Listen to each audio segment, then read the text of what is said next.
Well, hello and Merry Christmas, Mountsburg and Westover Baptist churches. If you're watching this probably means you weren't able to physically make it to one of our Christmas Eve services. And while you will be physically missed, I totally understand and want to take a few moments right now just to wish you a love-filled Merry Christmas. Many of you can't make it because of health concerns, traveling, or this unbelievably crazy Christmas Eve snowstorm that we are experiencing in Southwest Ontario. But again, even if you're gonna not be able to make it here, Merry Christmas. I hope you are someplace warm. I hope you know that you are loved. I hope you know that you are missed. And I hope that this service brings you some sense of Christmas normalcy, because the good Lord above knows we haven't had a lot of them in recent memories. I was speaking with Indra Hilmer just very, very recently, and she was talking with Mel, our dear former pastor and dear brother, Reverend Dr. Mel Hilmer. And she said she had a great moment with him because he was very aware it was a Christmas season, and he was very aware that it's a time to sing Christmas carols and hymns. And so she said the two of them had a lovely time singing Christmas carols, hymns, and while she was very quick to point out that their voices aren't great, I think you can probably all relate with me that I'm sure it's one of the most beautiful moments heard in the halls of the hospital and all the way up to the throne room of God. God, Emmanuel, the God that is with us. This is what we are celebrating this evening. So I think of my dear brother Alan, my dear sister Peggy. I don't want to name and not name and miss people and stuff like that, but I know they can't make it because of health concerns. So please take a moment, look at the prayer list, because this time of year is magical, it's wonderful, it's full of amazing things, but can also be a very hard time of year. So let's make sure we're lifting people up in prayer.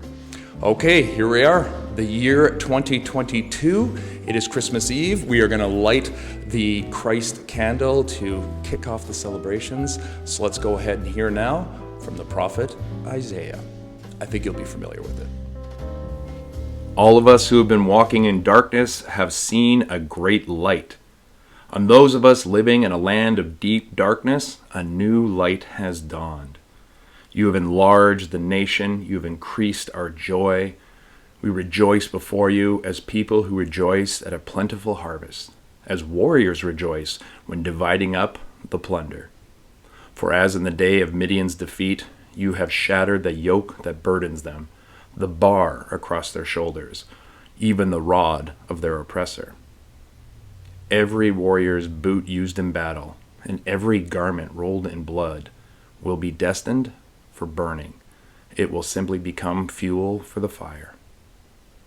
For to us a child is born, to us a son is given, and the government will be on his shoulders, and he will be called Wonderful Counselor, Mighty God, Everlasting Father, Prince of Peace. And of the greatness of his government, the greatness of his peace, there will be no end. He will reign on David's throne and over his kingdom, establishing and upholding it with justice and righteousness from that time on and into forever. For the zeal of our God, Lord Almighty, will accomplish all of this.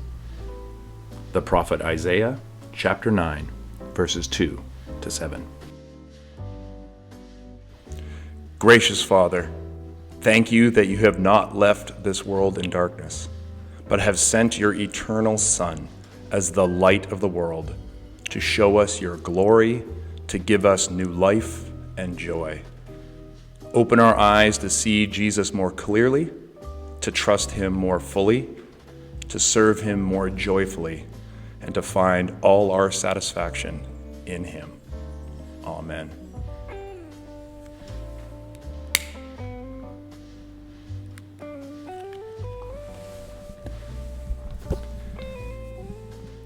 The Christ candle is lit. The service begins. Merry Christmas.